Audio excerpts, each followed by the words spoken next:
सल्लल्लाहु अलैहि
में हिफाजत में इजाज़त देकर कुरान करीम की बेहरमती का वहाँ वाक़या रोनमा कराया गया।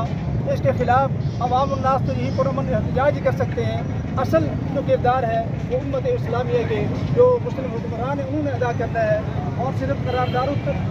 तक ही न रहे बल्कि अमली इक़दाम भी करें, उनके साथ सिफाती ताल्लुकात ख़त्म किए जाएँ, अपने सफ़ीर वहाँ से बुलाए जाएँ, और इसी तरह तिजारती ताल्लुकात भी उनसे ख़त्म किए जाएँ। ये वाक़या पूरी दुनिया के अमन को तबाह करने की कोशिश है, और उम्मत मुस्लिमा ने इज्तिमाई मौक़िफ़ पेश करके और मुसलमान हुक्मरानों ने अपनी ईमानी जुर्रत पेश करके ही इस वाक़े का रद्द-अमल करना है। और ऐसा न हो कि इसी तरह ये वाक़यात होते रहें और अमन आलम को तबाह और बर्बाद करने की कोशिश की जाए और दुनिया को एक आलम की जंग की तरफ झोंका जाए। इस वाक़े के ख़िलाफ़ हम भरपूर एहतजाज कर रहे हैं, पुरअमन तरीके से एहतजाज कर रहे हैं, और हमारी जो हुकूमत है और उम्मत मुस्लिमा के जो हुक्मरान है असल किरदार उनका बनता है वो अपनी जुर्रतमंदाना किरदार को जो है वो पूरी दुनिया के सामने दिखाएँ, और ऐसा कानून वहाँ से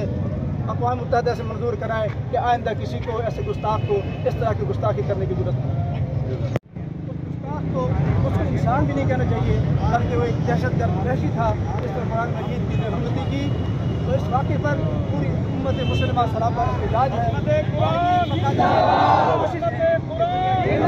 कुरान है उनसे भी हमारी दरख्वास्त है, अपील है कि वो इत्तेहाद का मुजाहरा करते हुए दुनिया की जो हुकूमतें हैं उनको जगाएँ और अपना एहतजाज रिकॉर्ड कराएँ, और स्वीडन के सफ़ीर को यहाँ से वापस भेजा जाए, अपने सफ़ीर जो स्वीडन के अंदर मौजूद है उनको वापस बुलवाया जाए, और तिजारती ताल्लुकात जो है वो स्वीडन के साथ ख़त्म किए जाए, और अक़वाम मुत्तहिदा में बाकायदा कानून पास कराया जाए कि आइंदा इस तरह के मुक़द्दसात की बेहरमती न की जाए। हमारा ये पुरअमन एहतजाज तमाम मसालिक के लोग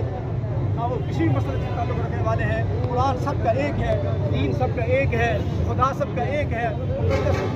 मुक़द्दसात हम सबके एक है। हम इस मसले पर मुत्तहिद हैं, हमारे अंदर कोई इख्तिलाफ नहीं है। तो हमारा हुकूमत पाकिस्तान से मुतालबा है कि वो अपने बाकायदा पुरअमन और पुरज़ोर एहतजाज को रिकॉर्ड कराएँ, और इस तरह की बेहरमती करने से आइंदा के वाक़यात का सल्लल्लाहु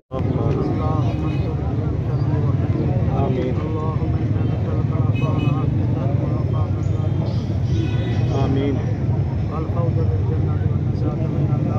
आमीन सही है।